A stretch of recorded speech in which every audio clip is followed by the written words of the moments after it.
Hello, everybody, and welcome to actually the first episode of what it's going to be called Mooney's Mini Bites. I'm your host, Kosi, and I'm joined always by Wani B here. And yeah, this is our first Mooney's Mini Bites episode. Juan, this is uncharted territory we're in, bro.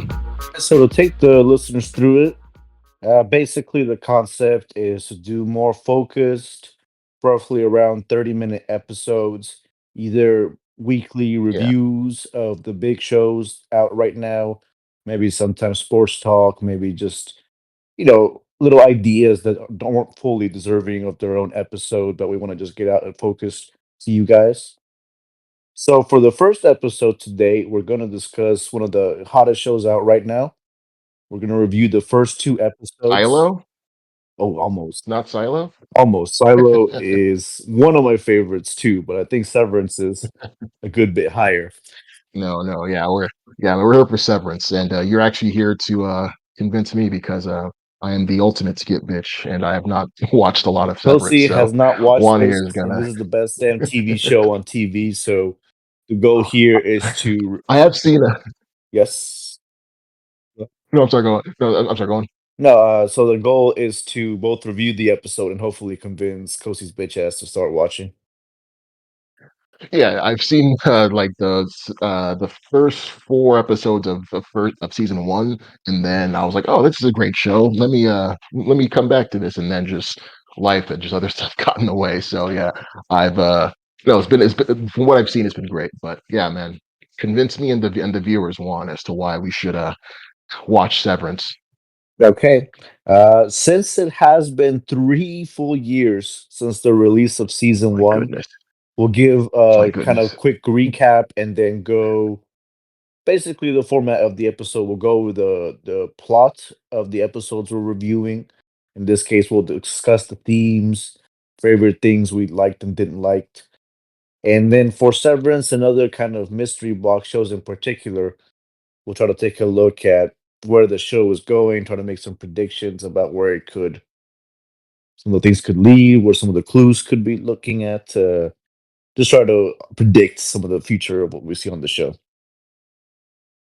Yes, and viewers, when Juan says like stuff like mystery box, like the most famous mystery box show ever is Lost, and it's a show that has a lot of these open-ended questions, like a lot of these like theories you might have, but like it kind of leads you along a lot as the show goes on. So Severance is one of those. So I am curious to see just where you think things are heading with this show because just from the trailers, it's a crazy concept. I know the concept vaguely, but just looking at like the new trailers for this new season, it looked like they're kind of going in a crazy new direction, and it looks very very interesting. It's a very stylized show. So basically, the concept, and going back to season one, the severance, the titular severance is a procedure which basically splits the memories of the people who get it.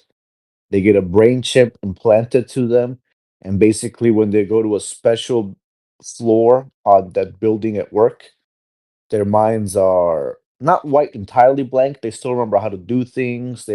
They can tell you what a fish is. They can tell you what America is, what different foods are, but they don't remember any individual specific details of their lives, right? So they could tell you that America is a country, but they couldn't tell you what city they live in. They don't know their real names. They don't know if they have families, children. Um, and The perfect, they're the perfect corporate drone, basically. basically, especially if you wanted to do highly confidential stuff, right? Like a spy who couldn't remember what Mm. he had looked at, in theory would be the perfect spy, right? In fact, I think that's kind of where the show is going to go a little bit. But right now, basically, at the beginning of season one, we get introduced to the concept through the character called Helly R. She's played by Britt Lower. Uh, Oh yeah, Brit Lower, yeah. I haven't actually seen her in too many other things, but she does a great performance. Basically, we're introduced to her at the point where she's just been severed and gotten employed at the company called Lumen. The Lumen is the main company that kind of controls this. It's a big behemoth. It's supposed to make you think of companies like Purdue Pharma or Apple. Apple, kind of a combination of Oh, things. It's okay. supposed to be kind of a biochem company, and obviously they're implanting. some Yeah, people's brains, so they have quite a bit of medical expertise. it felt almost like a mixture between Apple and like one of those like crazy startups like WeWork. So it's kind of reminding me of those, like a mixture Design between the wise, two. especially the Severance floor, that's how it is. The rest of the Lumen office is actually Mm. kind of bit of brutalist architecture, a lot of concrete pillars and open Yeah, spaces, real harsh. a Yeah, real kind of yeah, like a lot of sharp angles and such. The Severance floor though yeah, is yeah, yeah. almost again, just think an Apple store on steroids, just pure gleaming white panels everywhere, super manicured carpets and everything. It looks Feels like a doctor's office almost. yeah, or like again an extreme dentist office. It looks like the kind of place aliens would take you when they're doing an anal probe, when they take you out to outer Yeah, space. yeah. You know what I mean? It's a I mean, like crazy. the lighting. Yeah, It adds to the atmosphere of the show, certainly, that they're working there. So again, the concept is that when you're in there, you have no memory, and so Helly, the this main girl, she freaks out, gets pissed off, starts getting violent because she feels like she's trapped. She doesn't remember anything. She reacts I'm sorry, real very quick, Juan. poorly. Is Haley? I'm sorry, Juan. Is Haley? Is she? Helly, Just yeah, trying to Brit remember Lower, this. It's Brit been a while. Lower. That's a Brit Lower. Britt Lowish It's a she. Yeah, it's a she. and Adam Scott, And Adam and Scott. she and Adam Scott. They're Adam Scott is basically her boss. He actually gets promoted episode okay. one to the manager because his best buddy and the Okay. previous manager disappears. Like that day Oh, of, and is okay. apparently fired. Again, they don't really know anything. They don't know anything about what goes on in the outside world, and their outside versions.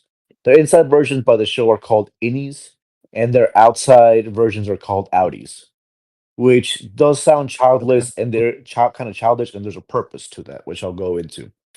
But Mm. so basically, they're outies, they're normal outside versions, know nothing of what's going on inside, and from their perspective, they get in an elevator to go down, and then next thing they know, they're coming back up the elevator to go home. 8 hours have passed, zero perception of. It's not like they've been sleeping or anything. They just have zero perception of time while that's happening, right? So it's just 8 hours where you're. And like to Go ahead. yeah, no, and just to piggyback off of that, just from they do a good job, Ben Stiller, like the director, and also Dan Everson, they do a good job of like really conveying that again in the first season of just that feeling of slogging to work. Oh man, let me punch in, let me slog right back, and then go to bed, then come right back and do it all over again. This whole it's like monotonous, it's like clockwork almost, and like they do a good job of like conveying that in this show. Just the feeling and the vibes. I like to say vibes a lot, but like they definitely did that. So like when hearing you say that, I was like, yeah, they definitely make you feel as though like as soon as you get past those doors, like you're in that world. Like, yeah, you're an outie out there, yeah, but when as soon as you're in and you're an innie, like you're really in and like you're like in this world. I think they do a good job of conveying that to the viewer. I love that you say that, Kosi, because that's a big part of the theme in the show. Really, in a way, the show can be described as a bizarro sci-fi version of Office Space. The That's Mike Judge fantastic. that's the Mike Judge movie from back in the early 2000s.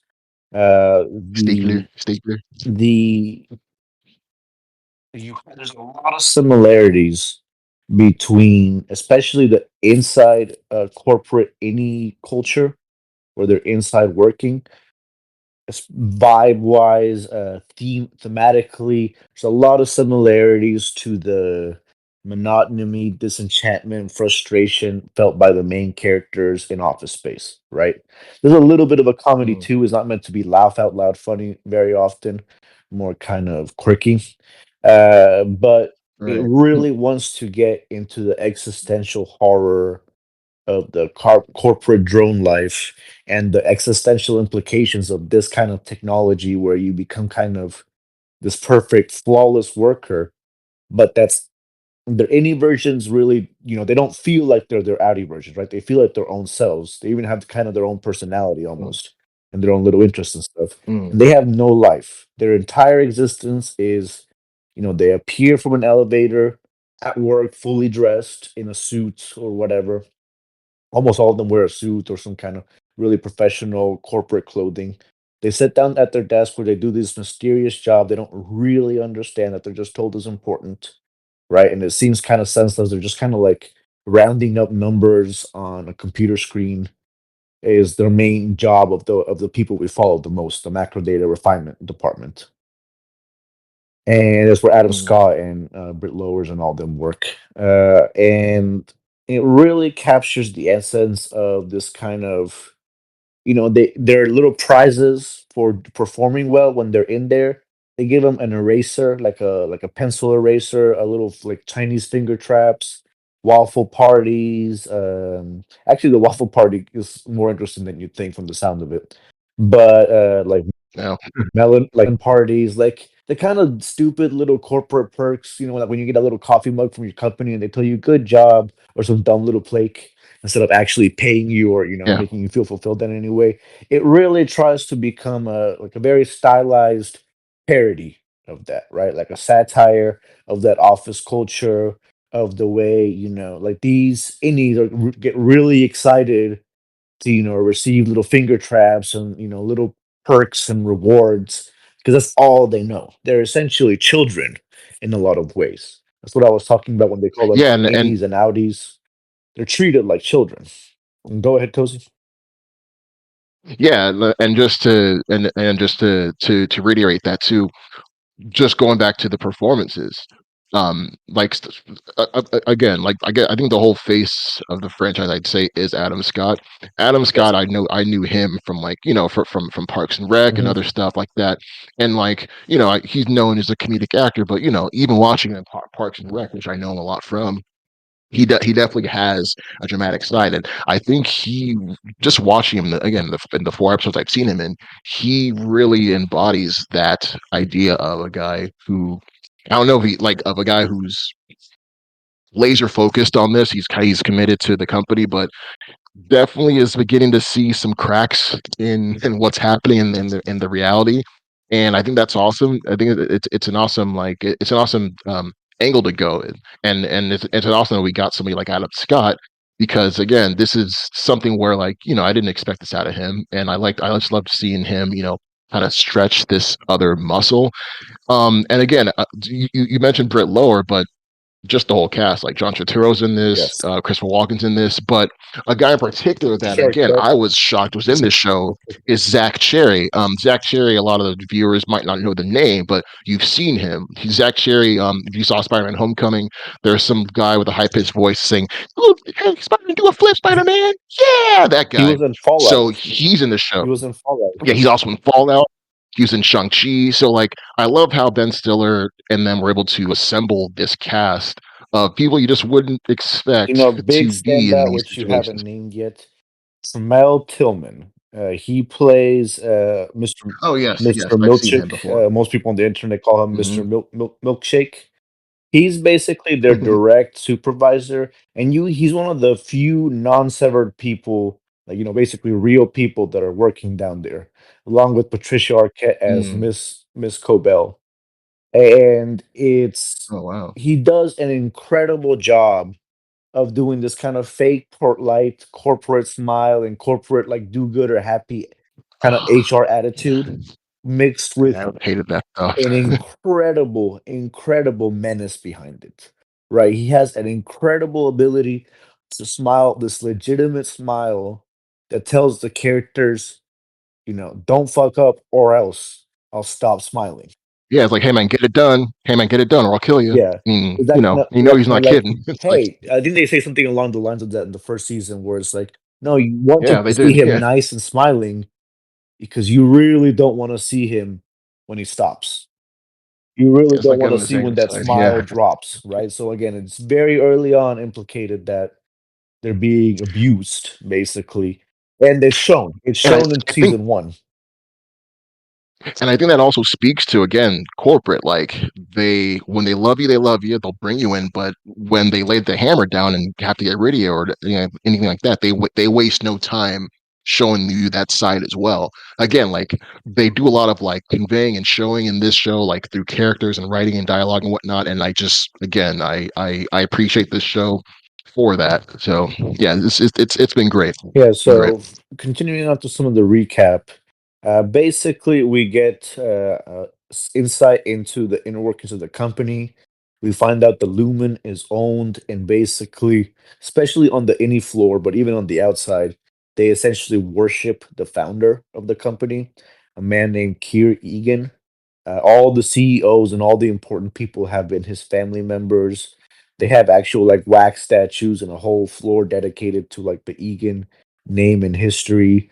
And he's presented as So it's a a cult, basically, yeah, he's presented as a a cult borderline leader. Jesus-like figure. Even within his own family, the still existing members, at Mm, one point they call him not grandfather, but the grandfather.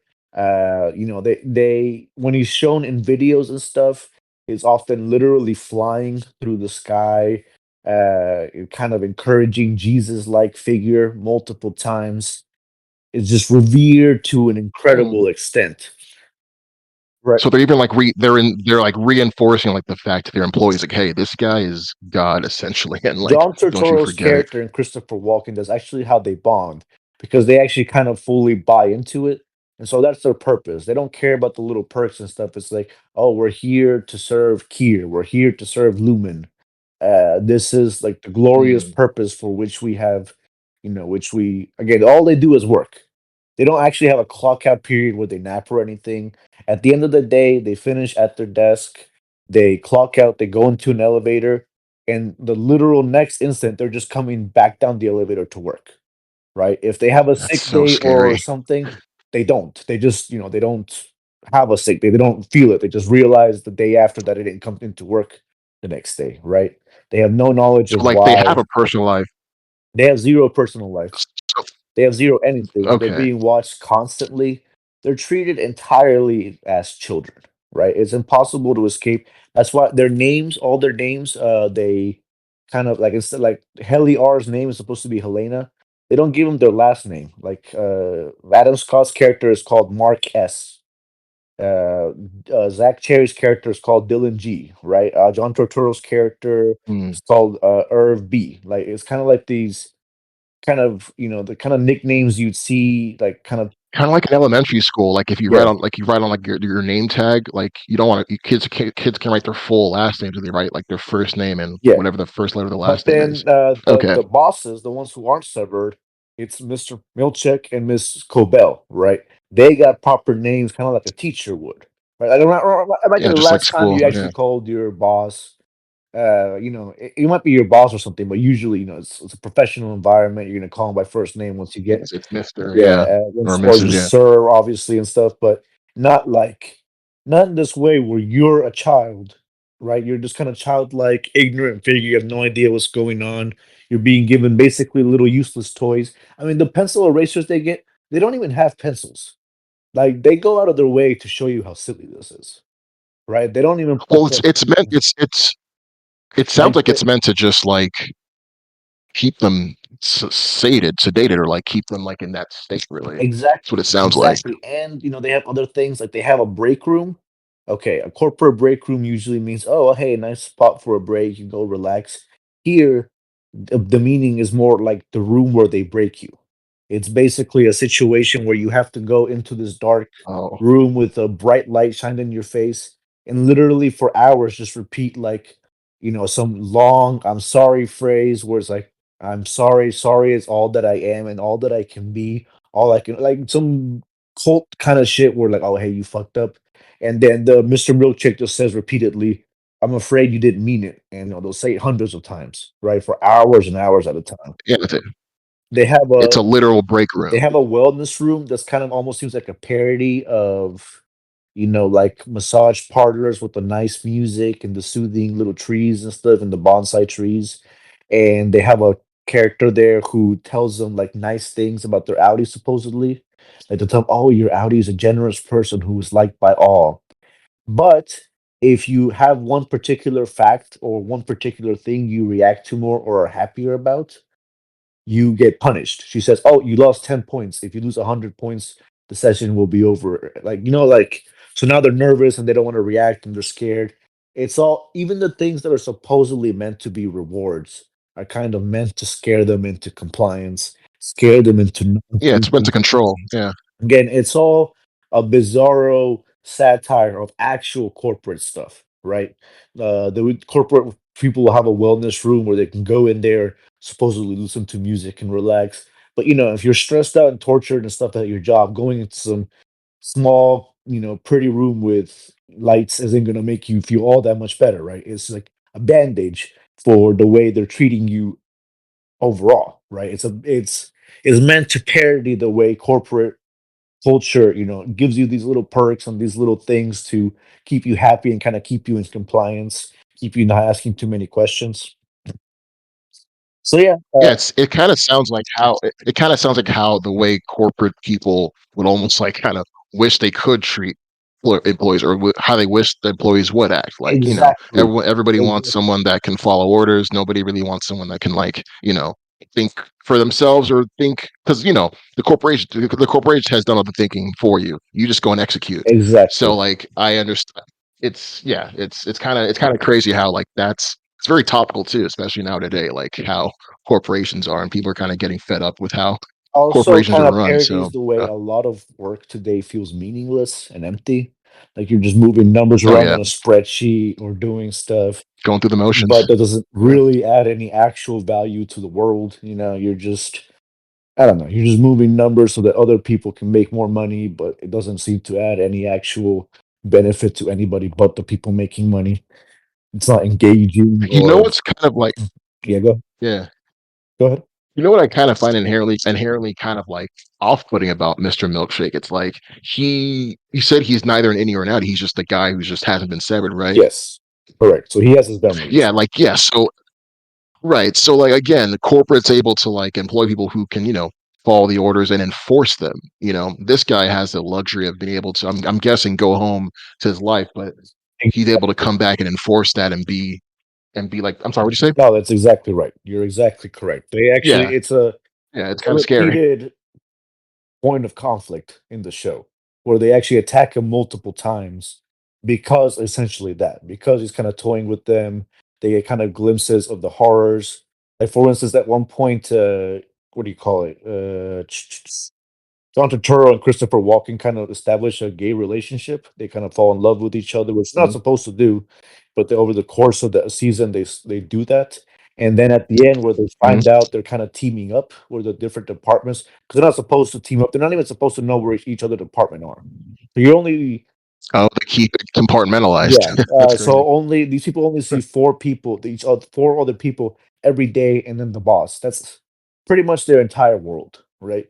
At one point, they see like eight people at once, Wow, and they see, wow, I've never seen so many people at once. And it's literally true. That person inside has that's never crazy. seen even eight people at the same time, scarcely ever more than four. So yeah, so Christopher Walken, they kind of get in trouble for kind of starting to unite a little bit and trying to find out what's going on. And then Christopher Walken suddenly Mhm. comes in and says, "Oh, I'm retiring. My Audi is, no longer going to work at Lumen. He's getting older, so he's retiring." And so they try to play it as this nice thing, like the way you'd have a normal corporate retirement party with cake Retirement, and yeah. music and all that stuff. And then John Turturro comes in and says, "You're literally killing him. Why are you cheering that this man we all love is going to die tomorrow? We were never going to see him again. He's not going to exist anymore." So there's that horrifying implication there too, where if you fuck up too much, you get fired, and like your Audi gets fired, which to them is just losing a job, obviously. But to you, you no longer exist. Literally. If you don't, And you get you know screwed what's crazy back. about that? Go ahead. Like, oh wait, so if the out if so what's crazy about that is, like, so again, I don't know, correct me if I'm wrong, but they've kind of convinced them, like, hey, if you die in this matrix like setting, you die in the real world. I think it's kind of crazy how they've been able to, like, convince them, and basically essentially literally Well, brainwash them they into don't have believing, to like, hey, convince them. They this is know what you for a need. fact. They know for a fact if their Oh, they Audi know. simply Mm, decides not to come in, if their Audi the next day simply mm, decides to quit work, they no longer exist, right? They only that's exist freaky. while they're Okay. in the severance floor, right? They only exist while they're down there. That's the only place where So they does, can't so does exist. Mark S know who he is outside? No. The Actually, that's a you know very interesting part. Oh, The wow. reason the only Audi Oh, we wow. really get taken into the live of is Mark Scout. That's his name outside. That's Adam Mm, Scott's character. His entire reason for being severed, for severing himself, for being employed and going there, is because his wife died in a car accident, and he just had such a poor mm. time dealing with the grief that he decided that severing his mind and not having to think about his wife, just basically not existing for 8 hours, was preferable to suffering those 8 hours thinking about his wife. That's his character's Yeah, it's kind of motivation like for how going to work. it's kind of like the men that like when they lose a spouse or women who lose their spouse, they throw themselves into their work and kind of neglect everything. They Exactly, essentially are kind of exactly. dead to everybody around them. Again, it's very Yeah. topical, very the way they Oh go yeah. into real life issues. It's a sci-fi, very stylized, often over the top, kind of silly and stuff, but it all has a purpose. It's all meant to be a funhouse mirror reflection of real life corporate abuses and problems. So anyway, so yeah, we find out about his family, that he's depressed, that he's still terrible. His family's kind of worried about him that he did the severance procedure, and it feels like a lot of people are like, find that horrifying that somebody would do that to themselves. It's not like a widely accepted thing. It's like recently become a more popular thing. So, Was it controversial in their universe? Was it super like a controversial thing where they controversial. had to like Actually, part of the okay, plot of the point at some point they show a powerful senator who became a powerful senator in part because he supported the severance program for Lumen. It's very obviously implied. okay, he They paid, okay, it's a campaign yeah, they strategy. paid for him. Like the kind of how in the real world politicians sell out. Is very much meant to Right. be a direct implication, and part of what he gets, which is a very trippy concept, uh, the Mm, severance chip, it turns out, does not only work in the Lumen base floor. Basically, his wife gets severed so she can get pregnant, have a baby, and just not experience those 9 months. Like in her mind, she basically went into wow. hibernation for 9 months to have the baby, and then just came out, fully baby in her arms, like, oh, ready to go.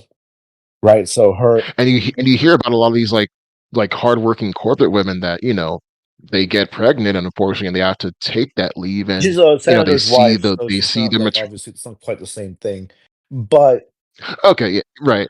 Yeah. like she's meant to represent the rich and powerful taking advantage of the severance chip for their own leisure, right? Not meant to represent Yeah. like, some kind of other abuse. Like she chooses to do that, right? I Yeah, I also kind of see the parallel again to like successful women in workspaces that become mothers and have to leave for the maternity leave. Some of them, are they kind of so some of them view the kid as almost like a detractment from furthering their career, and like and they have to take the leave and all that. So I can definitely see the parallels even I in that. Like, kind what if of you could just wipe out I kind of see where you're coming from, but and where come it back? doesn't work is that a woman who did that, a professional woman, would probably be working during pregnancy and probably wouldn't be able to take all that time off if she wanted to keep her high-powered Right. career. Whereas with this, is very much implied that is basically set to be a horror show for the innie. Like this, uh, one of the Mark's sister base is pregnant and meets this woman at a kind of a pregnancy kind of birthing retreat. And basically they bond and Mm, she tells him, oh look, I'm so excited to have my baby and I'm pregnant. And the next time she sees this woman, she has no memory. She's named the baby a completely different thing. Basically, this any woman got to have the whole experience of like loving her baby, feeling it kick inside her belly, all that, and then was wiped from existence, right? It was meant to be a horror, like show the mm. horrors of what rich, powerful people will do. In this case, in theory, to themselves, right? Like a kind of version of themselves. But as long as they don't have to see or Yeah. experience it, they don't care about that suffering. Yeah, they see something even like as beautiful as childbirth as like something they can like bypass and like Exactly. and have like a workaround for because yeah, if you have enough money, there is nothing you can bypass or work around. That's really you're right. It's a horror show. Yeah, it's It's it's a crazy. horror show. So look, basically at this point, we also find out that Miss Cobell, Mark's boss and the floor lead within the company, is actually also his next door neighbor who's going by Miss Selvig and is pretending to be a lactation expert. So she literally helps Mark's sister like bond and latch onto her baby and like you know what I mean? Oh, is that Patricia Arquette? Yeah, that's Patricia Is that Arquette. Patricia Arquette's character? Okay, So it's a very okay. free, and again, she comes off as cultish, scary, freakish, but it's like a super, violation, right? Like this woman is pretending to be somebody else so she Yeah, can kind yeah. of follow her employee in the real world. We eventually found out what she's doing and what it all leads to. Basically, the Indies start revolting. They start, especially with Heliar comes in, she's extremely rebellious to the point where she actively tries to suicide as she's going up the elevator so that her Audi will experience the death. That's how like Oh, fucking wow. upset and pissed off she is at this prison and hell that she has been born into. Right? She sees it purely as a human hell, a human made hell. So she actively like when Right. her Audi says, "No, you're gonna have to stay in there. I order you to keep working." She's like, "Well, fuck you, bitch. I'm gonna kill you. I don't care if it kills me too." Literally. It's actually No pretty way. like baller in a way. Mm. Like, I want to kill you by killing myself. And like that's a new take in movies usually. Maybe Fight Club has something kind of like that at the end. But anyways, Yeah, and yeah, yeah. yeah. But anyways, so they start finding out a little more, not really too much, but like finding out kind of allying with other people, and they eventually all have reasons to rebel. Dylan in particular, who's the guy who likes the little perks and stuff the most, and who seems to enjoy the actual job the most. He eventually turns out they have a switch where they can turn their innies on in the outside world.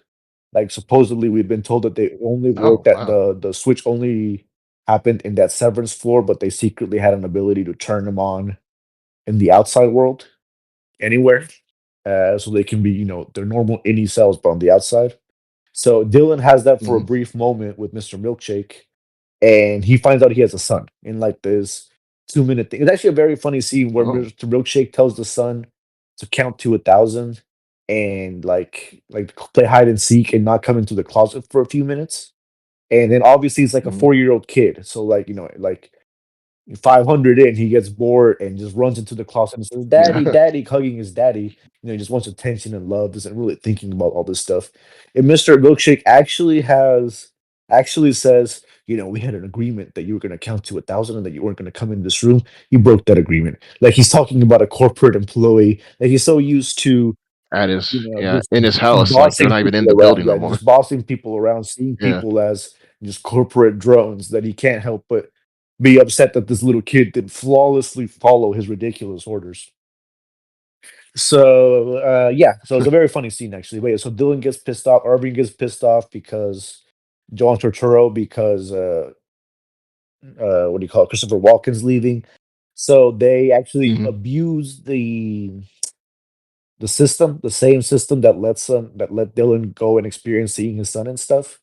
They abuse that Mhm. system to go outside and kind of tell the world and experience the world only for like 30 minutes, right? It can't last too long. Mr. Milkshake eventually takes down Dylan while he's doing it. But yeah, they break into the It's security it's room. almost it's almost like those, lunch breaks at work that, like, they that they time you on. If you're late just 1 minute over, that's your ass, so. Yeah, it has a very heist movie vibe actually, where they all plan it out perfectly. It's this Mm. whole thing. Very Mhm. high stakes. So at this point, we find out, Mark S, the indie, kind of tells his sister who he is, what's going on, what all the problems are. And we find out Helly R, like the first, Brit Lower, the first girl we opened on. Mhm. Okay, turns out Mhm. big twist of the one of the two big twists of the finale. She is Spoiler, she is viewers. Helena Egan. She is the daughter Oh, okay. of Oh, the cool. like she's the next in line of the Egan throne, basically. So she's part of the family that started this whole mess, that owns the company. She's the bad guy, basically. That's why she hasn't let And she's, her like, amongst yeah, them. that's why she hasn't let her innie. She's literally in charge of all the innies in a way. Yeah, so Right? That's why so okay, it turns out okay. Haley finds out she's basically It's like it's not like finding out like Darth Vader is your dad. It's like finding out you are Darth Vader. You know what I mean? It's Right, like, yeah, she was pulling the strings. it's some Yeah, Fight she was Club pulling the type strings. shit where it's like, oh my god, I am the bad guy, right? It's Or like, "Oh, no, yeah, I am Tyler Durden, yeah, and I made him up too." It's like yeah, both. yeah. Yeah. It's that kind of a trippy mindset, and so that's one of the big twists. And she basically is in a nice corporate gala where basically she got severed to prove that being severed is safe and cool and no big deal. She was willing to do that basically as like an advertisement for her company, right? And technically it's safe. But Mm, obviously her and you try to kill her, so it's not that safe. Uh, right. and then so she goes up on stage, supposed to be giving a speech praising the severance procedure, but she does the opposite. Says they're torturing, that she's the innie, that it's all wrong, that it's all evil, that they need to stop. And then the other big twist right at the same time that's happening, the other big twist, because again, John Turturro, we actually find out is investigating and has lists of other severed employees and is a military guy. So see, he seems to be going in there to try to investigate Lumen and what the fuck they're doing. Oh, John Turturro's Audi is someone trying to, like, take Severance It down. seems like it. He's a military dude. Okay, He has okay. investigations on other severed employees that he probably shouldn't have. Like Oh, he's wow, clearly up okay. to some stuff, right? Right. And then, Great actor. yeah, great actor. And then Mark S, while he's there with his sister and stuff, one, they revealed that Mrs. Selvig, the person who's been helping his neighbor and stuff, is Miss Cobell, and that she shouldn't be there. It's like a big violation. She actually gets fired over this, Yeah, Miss Cobell, even though she's like cultishly devoted to the company in an extreme way. And then and that was Mark's weird next door neighbor, yes, right? yes, and also his boss Okay, down there. And for then sure, Ken. last Okay. thing, okay, so you remember when I told you about the wellness center? Like briefly mentioned the wellness center. Yes, So there's this lady there. yes. I can't remember her name. She hasn't been in too many shows. Really striking Asian lady, but like barely has a personality. Is apparently only a part-time innie, doesn't seem to be a real like barely like functions, but she's just kind of there. They call her Miss Casey, Mhm, but she's an innie. She's the only one with mhm. an innie with a last name, but she's not like a proper full time innie. She actually at one point tells them Hmm. that she's only experienced 100 hours of life, right? Like 100 hours of work, which Oh is my like 100. Yeah, goodness. yeah. So she's like literally less than a week of life, literally, and all the in those little Again, sessions. I gotta just say that again, it's a horror show in the fact that, like, when you get in the elevator, you don't even it's like when you go to sleep and just wake up, or like you get put down They for don't get like a sleep. They procedure don't and you get just wake up. breaks. They don't get It's anything. crazy. Yeah, no, it's a That's horrible. very trippy, and again, the people within It's a the hellscape. universe of the show experience it as such. There's a lot of protests. Mark's own family kind of calls them out. It's not the kind of thing that's looked on Mm, favorably by most people, right? right. Oh, actually forgot one thing. So the guy who got fired at the first Mhm, day, Peter, Mark, he actually runs into mhm. Mark on the outside. It turns out he got reintegrated. There's a procedure for reversing the severance procedure, but they don't really go into it too much. He apparently did the Oh. recovery wrong, so he gets like a stroke and dies. Right? He tells Mark basically, Oh, Peter. Okay, I yeah, remember now. yeah, Okay, yeah. okay. You might, if you watch the first few episodes, you probably remember him. Yep, Yeah, yep, yeah. yep. Mark, and so Mark finds out like how he got like who unsevered him, who reintegrated him, and such. So that's another plot line in that it's possible to reintegrate, and that Peter died. Mark kind of met his daughter and such. But anyways, so going back to the end. So Miss Casey, it turns out Mark sees at the last minute of the show. He picks up a picture of him and his wife. Turns out Miss Casey is Gemma, Mark's supposedly dead wife. The whole reason the Oh, whole reason Mark while he's got doing severed in the this. first place. Eh, And as a bonus, we find out that the university where Mark and his wife used to teach before all that happened yeah, they're teachers. Yeah. is the site where the first severance procedure was invented. And the doctor who reintegrated PD reintegrated them at that university. That's where her Oh, lab jeez. is. So obviously, Oh, big hell no. Oh, hell implications no. Okay. that Lumen did some wild shit Okay. here, right? That Lumen played Yeah, a role in Gemma's death. And it's clear the whole time that Mark S is special, even within Lumen, that they consider him like he did like some special stuff with the numbers that they need done that made him more successful. So they view him as more important. And yeah, that's the end of season one. Now, I'm gonna go Okay, into well, you've convinced. Yeah, I'm no, convinced. it's amazing, man. It's amazing. Now, I want to go into a quick recap of the first two episodes of season two, where we are. We've already kind of gone over a lot of the themes I was actually going to discuss, but we'll talk about that a little bit and what I like about the first two episodes. And then we'll go into theories for the rest of the season and where I think things are going. So, episode one and two are actually intertwined. Episode one deals in Is it a two part? Was it a two parter or a premiere it two part wasn't, premiere? but it feel like it should have been. Right, I honestly Okay, feel like it would have been better if it was. But okay, okay. episode one is basically based entirely on the innies' lives within like the aftermath of what happened. Right, basically, we open with Mark S. Running in, like he's still literally trying to yell, "She's alive!" Trying to tell his outside family that Gemma is alive, that he knows his wife is alive.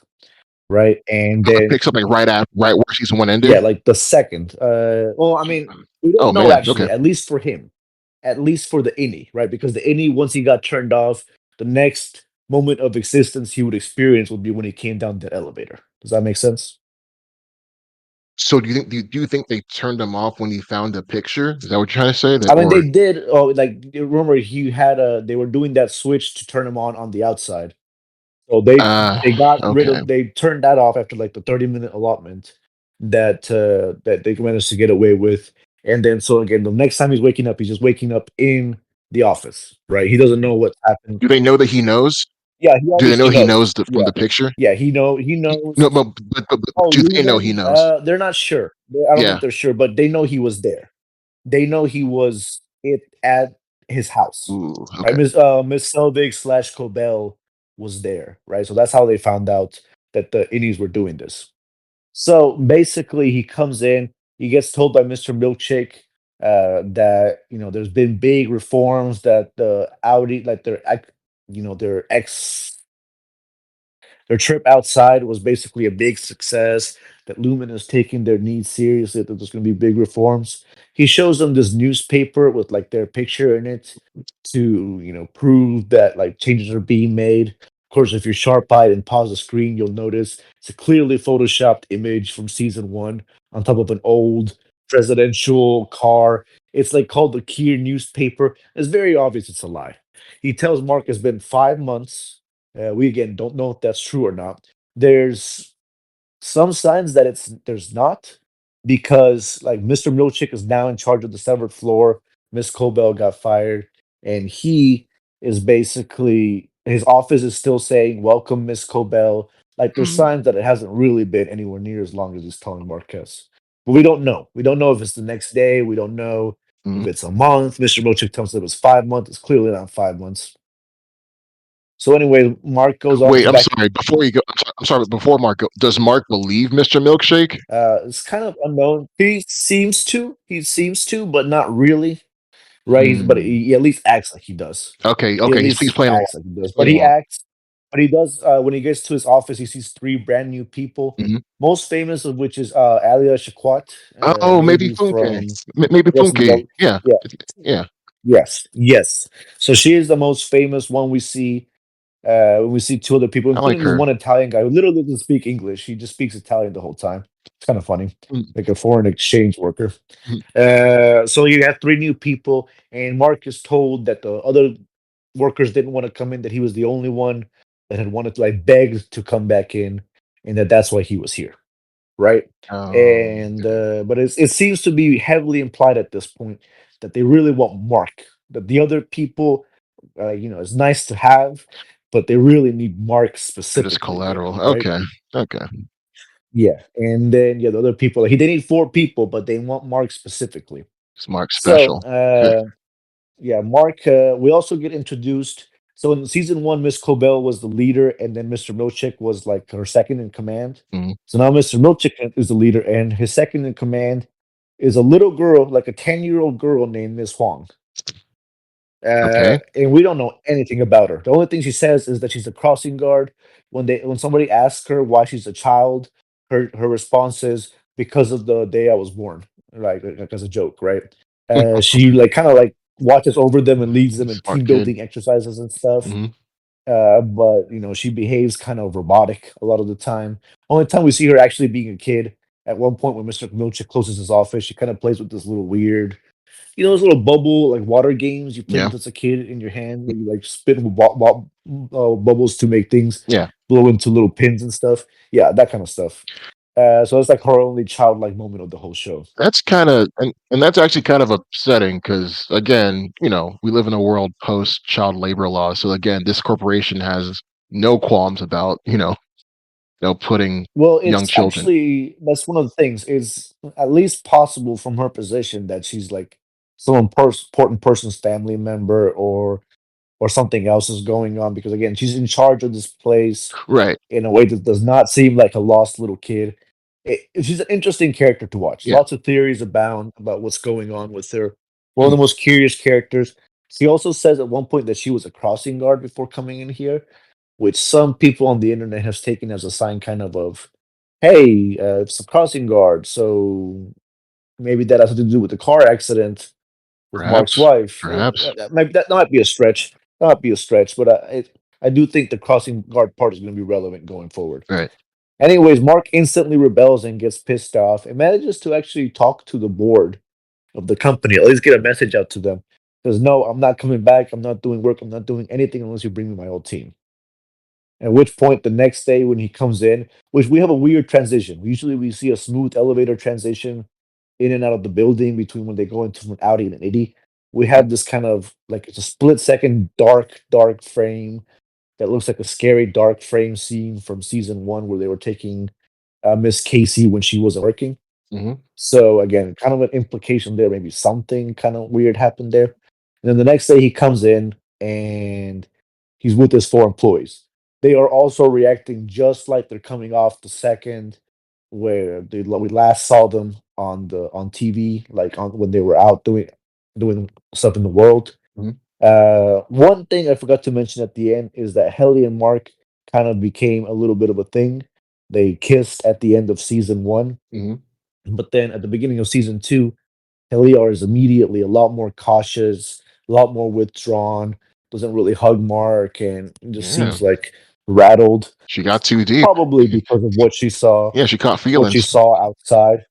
Although we don't know. We don't exactly know. We haven't seen what happened between the last time, which is possible she's been, we don't know. Right. So, anyways, Mr. Milkshake basically kind of the same way he showed Marquez that they made changes. He shows them this video of the Lumen building and Kier, the Jesus-like figure flying overhead Mm. and just all the reforms they're supposedly making, all the big changes. Like apparently, the break room is now gone. It's not going to be a torture room anymore. Yeah, Wellness lovely. room is also gone, so no more. So no more Miss Casey, right? Mark notices right away. Mhm. And like all these things are being changed. There's more perks, more less cameras everywhere. All these things. And then yeah, Okay. we basically kind of see the character's readjustment. Helly still seems suspicious. She does not tell them that she was Helena Egan. She tells them some lie about how she woke up in her apartment, didn't get to talk to anybody. She tells them she saw a night gardener, which Irving suspects is a lie. You can tell. Mm. He's on But to her. you also see her flirting with Mark when when she finds out he has a wife and he's trying to look for her inside the building, right? Like find out what happened to Miss Casey slash Gemma, Mhm. and you could see little pangs of jealousy and anger at her Audi. Hmm. So again, it's a little bit of a mystery exactly what's going on there. Mm. But yeah, so that's pretty much the end. And then again, we're seeing Mr. Milchick try to like get into place in his new office and stuff, and Danny's kind of getting back to work, and that's pretty much where the episode goes.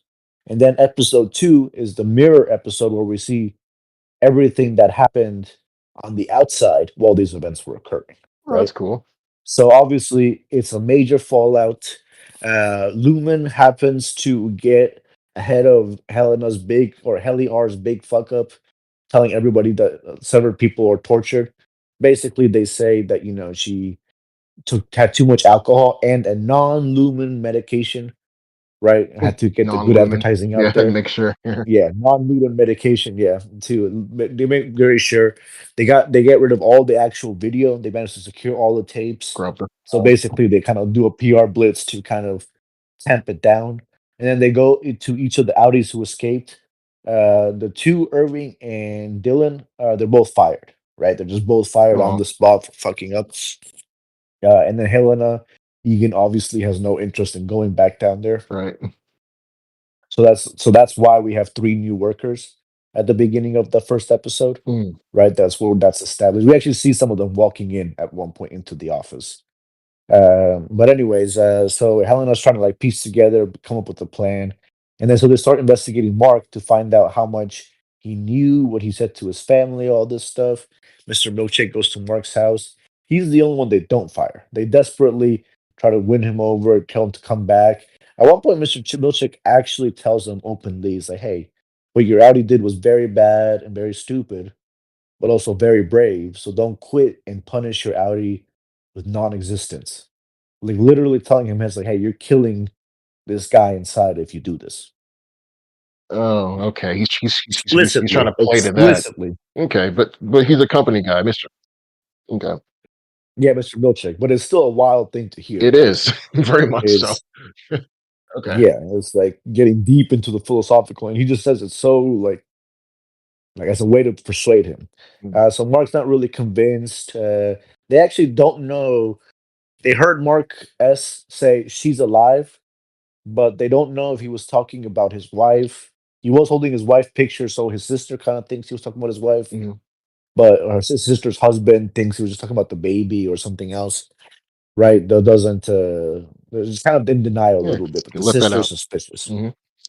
And then they also start like you can see like some security guy from Newman investigating, trying to hear them out, and Mr. Milchek keeps trying to like convince him to come back.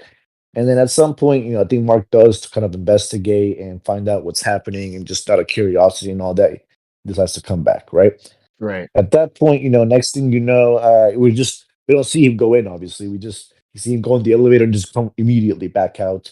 It's the experience of the outside, and then we see a little bit of Dylan in particular gets in a bad spot. Seems to have really needed the Lumen job, but that's what he was doing. He just needed the money, and that's why he was willing Um. to get severed. Doesn't have any like superior reasons to that. So you see him trying to get another job.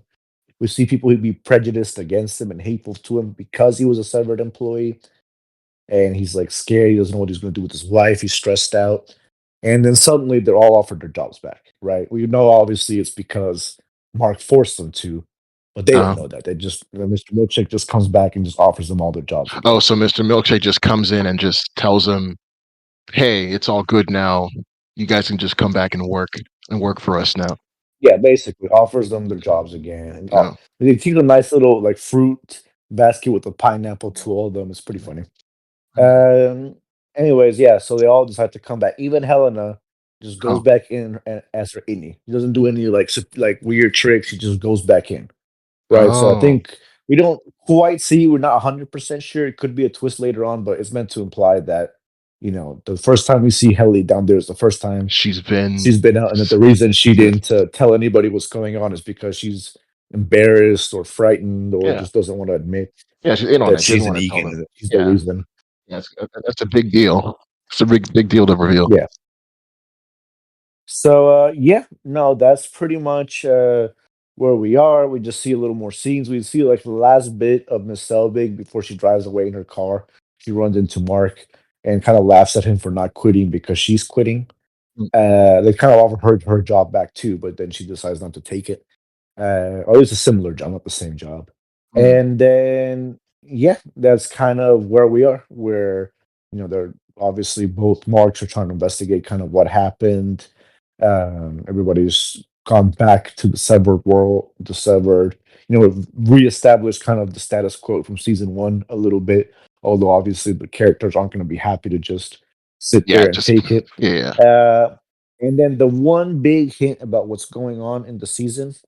Okay, so I've talked a little bit about their like work with the numbers. Mm, So when they're doing their work, the way they describe it is that the numbers There's just a big field of numbers on the screen, and certain like numbers, like close in groups together, give the worker sensations. Like these numbers feel scary, these numbers feel happy, these numbers feel surprising, right? Mm. There's like a couple Okay. different things. And so they group them up when they feel that the numbers mean something, and they put them in these little boxes.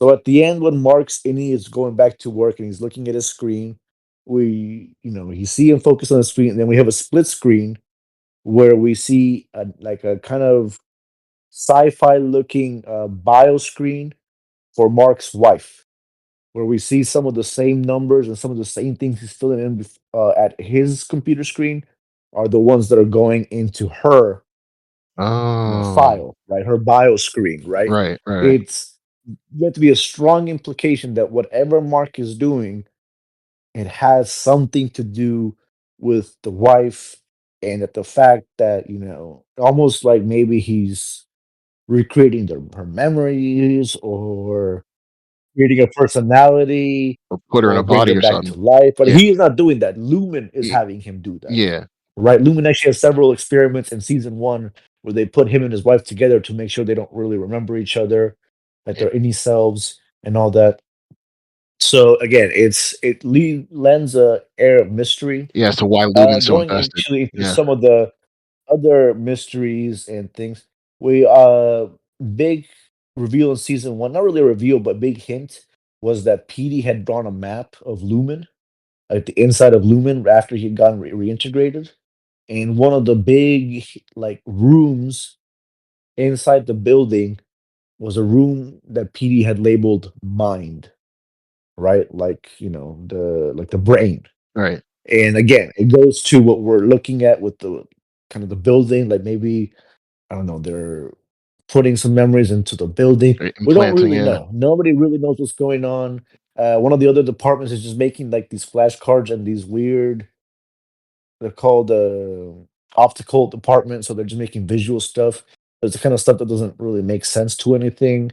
One department is raising baby goats. Like one kind of Hmm. secretive department we see raising baby goats at one point.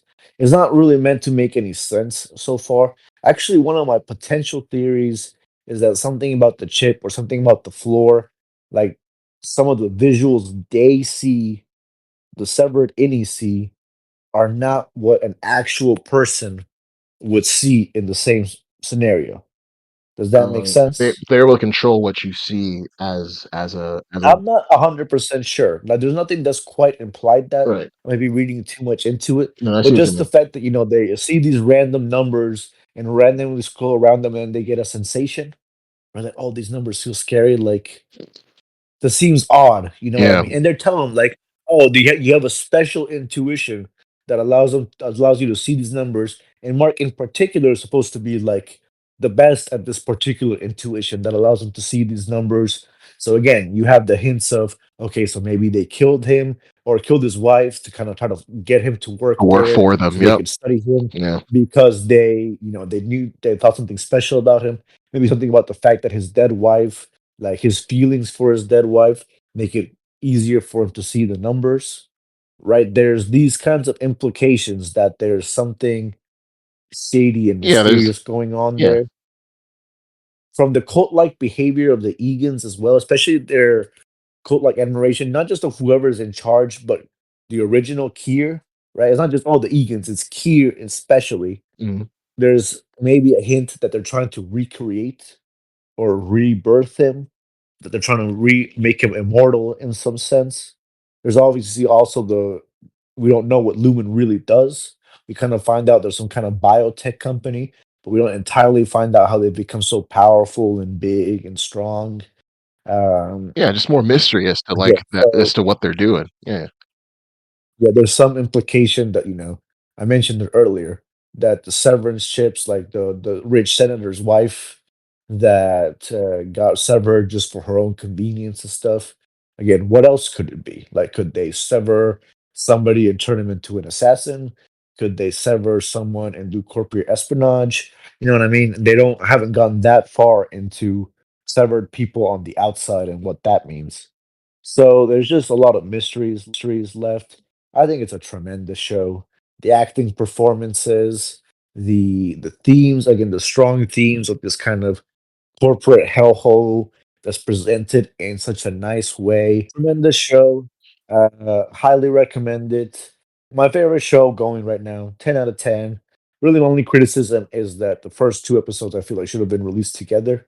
Some people went hardcore with the conspiracies and the theories after episode one, and a decent amount of them were pretty much immediately disproven in episode Yeah, two. like a lot of yeah, I think yeah, as a viewer, it's you should never make your your speculation about some of your expectation because you then would ruin the show. You didn't write the show.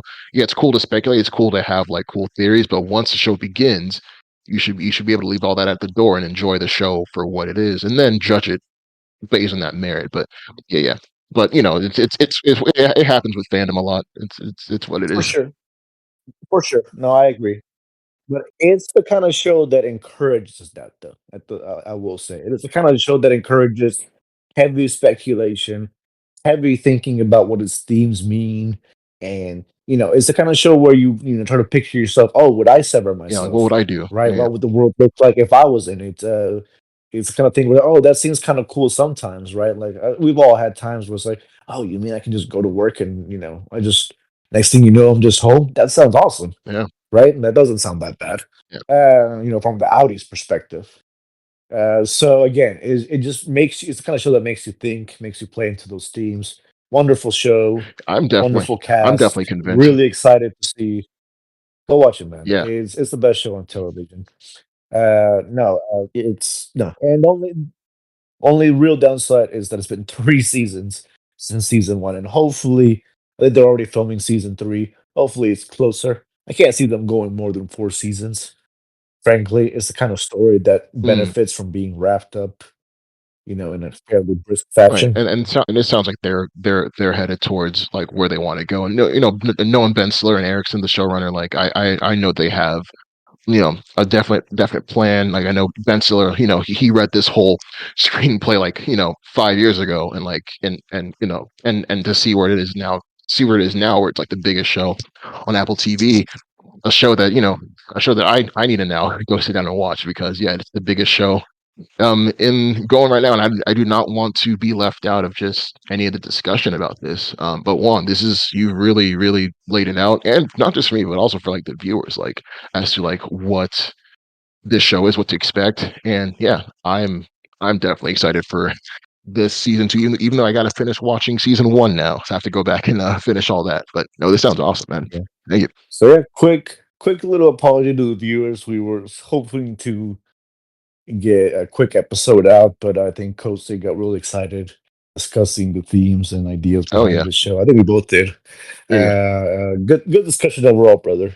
Just yeah, man. hopefully the Mooney's mini bites going forward will actually be a mini episode. But hopefully you all enjoyed this first try at it. Yeah, man. Yes, sir. And yeah, and once again, it's me, Kosi, and I'm joined always by Wanna B. And I just want to thank you all for showing into this to this Mooney Mini Bites episode. So, until next time, guys. Peace out. Adios.